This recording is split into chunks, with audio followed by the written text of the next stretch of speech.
દેશના પ્રધાનમંત્રી મોદી સાહેબે કેચ ધ રેન એક અભિયાન પૂરા દેશમાં ચાલુ કર્યું છે અને ગુજરાતે પણ આ કામને ઉપાડી લીધું છે. આજે બનાસ ડેરી દ્વારા આ કામનો શુભારંભ કરવામાં આવ્યો છે, જેમાં 25,000 કરતાં વધુ આવા કૂવા બનાવીને લોક ભાગીદારીથી બનાસની જે પાણીની અછત છે તેને રિચાર્જ દ્વારા ઉકેલ કરવાની દિશામાં એક પ્રયત્ન બનાસ ડેરી પણ કરી રહી છે. રાજ્ય સરકારે ઘણા બધા કામો હાથ ઉપર લીધા છે, ખાસ કરીને તળાવ ઊંડા કરવાનું કામ, કાંસ દ્વારા બોરવેલને રિચાર્જ કરવાનું કામ હોય, નવા બોરવેલ જ્યાં પાણીના વહેણ છે ત્યાં બનાવવાની બાબત હોય, ચેકડેમ બનાવવાની બાબત હોય, ખેત તલાવડી બનાવવાનું હોય, ઘણા બધા અભિયાનો લીધા છે. પરંતુ આ બિલકુલ ઓછા ખર્ચે થઈ શકે તેવું આ કામ છે.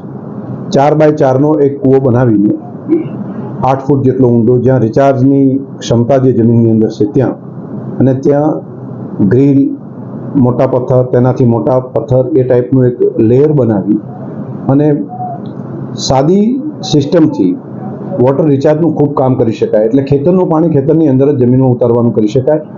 ઘરમાં ધાબા ઉપરનું પાણી આવતું હોય એને પણ ઘરની બાજુમાં બનાવીને જમીનની અંદર ઉતારવાનું કામ કરી શકીએ. બનાસની ધરતી ઉપર હજારો વર્ષથી જે પાણી સંગ્રહાઈને પડ્યું હતું એ પાણી છેલ્લા 100 અંદર 100 વર્ષમાં લગભગ ખેંચી લીધું છે. તો જો હવે એને રિચાર્જ કરીને ફરી ધરતીને પાણી આપવાનું કામ ન કરીએ તો આવનારી પેઢી માટે પાણી નહીં બચી શકે. એટલે આ અભિયાન એ માત્ર સરકારનું અભિયાન નહીં, પરંતુ જન અભિયાન બની જાય અને દરેક નાગરિક આની અંદર જોડાય એવો અમારો પ્રયત્ન છે. 50% ખર્ચ, એક કૂવો બનાવવાનો જે 4800 રૂપિયા જેટલો ખર્ચ આવે છે એમાં 50% ખર્ચ બનાસ ડેરી આપશે, 50% વ્યક્તિ જે તે પોતાના ખેતરમાં બનાવે છે તે કરશે. એ પ્રમાણે ત્યારે પ્રાથમિક તબક્કા ઉપર 25,000 જેટલા બનાસ ડેરી દ્વારા બનાવવા માટેનું કામ છે અને રાજ્ય સરકાર અને જિલ્લા વહીવટી તંત્રએ પણ એક મોટો ટાર્ગેટ આપ્યો છે. તો સરકારી વિવિધ યોજનાઓનો સમાવેશ કરીને એક આ કામને ઓર તેજ ગતિથી આગળ વધે તે માટેનું એક અભિયાન લીધું છે. હું રાજ્યના મુખ્યમંત્રી ભૂપેન્દ્રભાઈ પટેલ સાહેબ અને સિંચાઈ અને પાણી મંત્રી માન્ય શ્રી CR પાટીલ સાહેબનો પણ આભાર માનીશ કે તેમણે બંને અહીંયા આવીને આજે આ અભિયાનના શરૂઆત પણ શ્રી ગણેશ પણ કરાવ્યા અને સાથે સાથે મોટું બળ આપ્યું છે. ઘણા બધા દાતાશ્રીઓએ પણ એમને દાન આપવાની જે જાહેરાત કરી છે આ જળ સંચયના કામ માટે, તે તમામ દાતાશ્રીઓનો પણ હું હૃદયથી આભાર માનું છું. દૂધના વ્યવસાય સાથે જોડાયેલી છે. પાણી હશે તો ઘાસ થશે, ઘાસ હશે તો પશુ દૂધ આપશે. તો જળ આ ધરતીની અંદર રહે એ અમારી પ્રાથમિક ડેરી તરીકે પણ પ્રાથમિક છે, અમારા પશુપાલકોની પણ પ્રાથમિકતા છે. તો અમે પશુપાલકોને સાથે જોડીને મેં જે અગાઉ કહ્યું એ પ્રમાણે 50% ખર્ચ બનાસ ડેરી આપશે અને 50% ખર્ચ જે તે પશુપાલક ખેડૂત જે અરજી કરશે, જે જગ્યા ઉપર નિકાલ થઈ શકે એવું હશે તે તમામ લોકોને અમે આની અંદર જોડવાનું કામ કરી રહ્યા છીએ. આ કામ જલ અભિયાન તરીકે થવું જોઈએ અને 2-3 વર્ષને અભિયાન તરીકે ચલાવીએ અને પછીના 10 વર્ષ જો એક પ્લાન સાથે જો આગળ વધીએ તો ફરી પહેલાં હતું એવું ધરતીમાં પાણી આપણે કરી શકીએ. વરસાદનું પાણી ઘણું બધું થાય છે, અહીંયા પડે છે, પરંતુ એ પાણી રણમાં વહી જાય છે, તો એને રોકવાનું કામ. બીજું જે તમે વાત કરી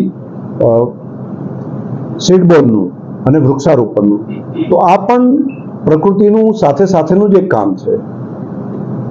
દર વર્ષે 50 લાખથી વધારે વૃક્ષો વાવવાનું કામ એ નર્સરીમાંથી છોડ લાવીને બનાસના શાળા, સ્મશાન, મંદિર, ખેતરના કિનારે, ઘરની આજુબાજુ ફળાવ ઝાડ સહિત વાવવાની વ્યવસ્થા આપણે ઊભી કરી. પરિણામ એ આવ્યું કે છેલ્લા 7-8 વર્ષની અંદર જ આજે કેરી બનાસકાંઠાની અંદર થવા માંડી છે. પહેલાં કેરી આપણે બહારથી લાવતા હતા, હવે અહીંયા થાય છે. હવે જાંબુ પણ અહીંયા થવા માંડ્યા, લીંબુ પણ અહીં થવા માંડ્યા છે. તો બનાસ એક ફળાવ ઝાડ માત્ર 8-10 વર્ષના સમયગાળાની અંદર આપણે કરી શક્યા. આ અભિયાનને ઓર તેજ ગતિથી લઈ જવાનું કામ કરીએ છીએ. જે જૂનું અભિયાન છે એ તો ચાલે, પરંતુ છેલ્લા 5-1 વર્ષથી જે સીડબોલ માટેનું અભિયાન કર્યું છે કે આપણા ડુંગરાઓ છે, પૂર્વની આખી પટ્ટી એ સૂકી થઈ છે, તો એ હરિયાળા ડુંગરો થાય એ માટે ત્યાં સીડ્સ બોલ આપણે નાખીએ અને 5 વર્ષનું પરિણામ જે આપણને અત્યારે દેખાવા માંડ્યું છે. ઘણા બધા પર્વતો ઉપર ગ્રીનરી દેખાય છે, જે મેં વાવ્યું હતું એનું રિઝલ્ટ પણ ખૂબ સારું છે. તો આ વર્ષે માસ સ્કેલ ઉપર દરેક ગામની અંદર બહેનોની ટીમ બને, પશુપાલકો સાથે મળે અને છાણ અને માટીના સીડ બોલ બનાવે અને એની અંદર સીડ્સ આપવાનું કામ, બિયારણ આપવાનું કામ એ અમે અહીંથી કરશું ડેરી તરફથી. અને એ સીડ બોલ તૈયાર થાય એટલે કરોડોની સંખ્યામાં આ સીડ બોલ લઈને બનાસવાસીઓ પર્વતો ઉપર પહોંચે અને ત્યાં વાવેતર કરીએ. પછી વરસાદ થાય અને પ્રકૃતિ એને ઉગાડીને મોટું કરવાની વ્યવસ્થા પ્રકૃતિ કરશે. તો આ કામને પણ આપણે સાથે લઈને એક અભિયાન તરીકે લઈએ. ઝાડ હશે પર્વતો ઉપર તો વાદળો ત્યાં અટકશે, વરસાદ પણ આવશે. એ વરસાદ જિલ્લાના નીચાણવાળા વિસ્તાર સુધી આવશે. તો જળ સંચયની સાથે સાથે વૃક્ષારોપણનું કામ પણ પ્રકૃતિના સંવર્ધનનું કામ છે. ઓક્સિજનના ફેફસા આપણી બનાસની ધરતીને આપણે બનાવી શકીએ. તો એક ખેતરના શેઢાનું અભિયાન લીધું હતું 10 વર્ષમાં, તો અત્યારે દરેક ખેતરના શેઢે લીમડાઓ દેખાય છે.